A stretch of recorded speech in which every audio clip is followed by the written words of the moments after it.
The lost city of the Kalahari. Deep within the vast, sun-scorched expanse of the Kalahari Desert, whispers of an ancient civilization have persisted for centuries. A lost city, hidden beneath the sands, waiting to tell its forgotten story. Did such a place ever exist? Or is it simply a myth, a tale carried by the winds of time? This is the story of the lost city of the Kalahari, a legend that has intrigued explorers, archaeologists, and adventurers for over 100 years. Join us as we uncover the mystery, investigate historical accounts, and examine modern expeditions in search of this elusive city. The first whispers of a lost city. The Kalahari Desert, spanning over 9 lakh square kilometers, stretches across parts of Botswana, Namibia, and South Africa.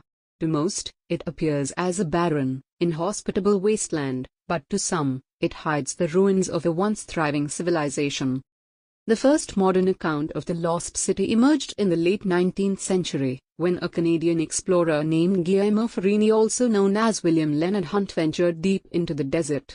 He returned with astonishing claims. He had discovered what appeared to be the remnants of an ancient city, with stone walls and ruins peeking through the shifting sands. Farini presented his findings to the Berlin Geographical Society in 1886, describing mysterious structures that bore no resemblance to the settlements of local tribes.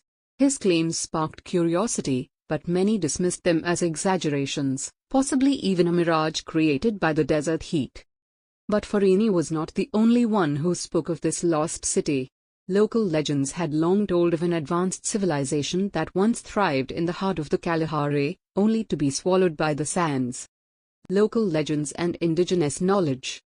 For centuries, the indigenous San people have lived in harmony with the harsh landscape of the Kalahari. Their oral traditions speak of a lost civilization, one with great knowledge, architecture, and trade routes that stretched across Africa. One legend tells of a city made of stone, where golden artifacts gleamed under the sun. But due to a great curse or natural disaster, the city was abandoned, left to be consumed by the shifting dunes. Some say it was a punishment from the gods, others believe an invading force wiped out its people. Could these stories hold a kernel of truth? Many archaeologists believe oral traditions often preserve historical facts, passed down through generations. But without solid evidence, the lost city remained a legend, until explorers began searching for it. Expeditions into the unknown. After Farini's controversial discovery, many others attempted to locate the lost city. In the early 20th century, South African explorer Benjamin Bassingthwaighte set out to verify the claims but found nothing conclusive.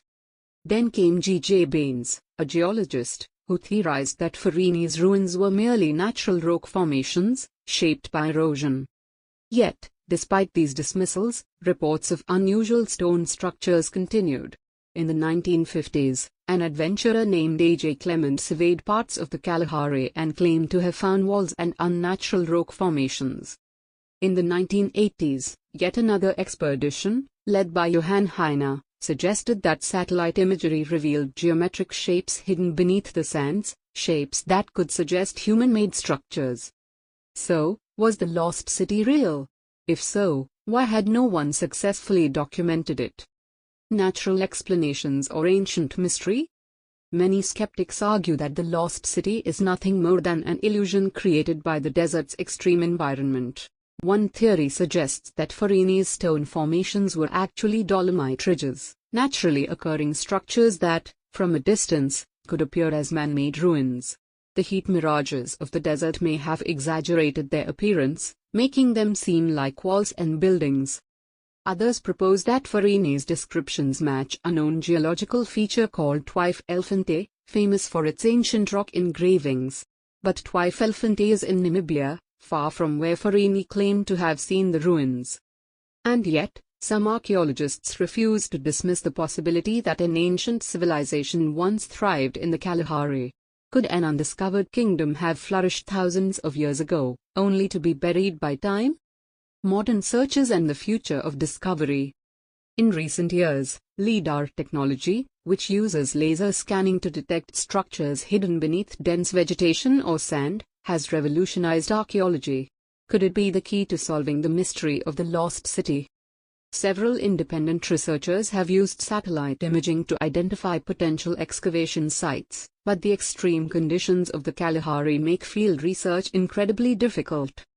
New theories also suggest that the lost city could have been a trade outpost from a larger African civilization, perhaps linked to the Great Zimbabwe ruins or other forgotten cultures. With climate change and desertification, more ancient sites are being revealed as sands shift. Perhaps one day, the Kalahari will give up its secrets, proving once and for all whether a lost city lies beneath its golden dunes. Conclusion: myth or reality? The mystery of the lost city of the Kalahari continues to haunt explorers and historians alike. Was it merely an illusion, a trick played by the desert on hopeful adventurers? Or is there truly an ancient civilization waiting to be rediscovered? Until undeniable proof is found, the legend will endure, a tantalizing possibility that somewhere, beneath the sands of time, an ancient city still waits to tell its story.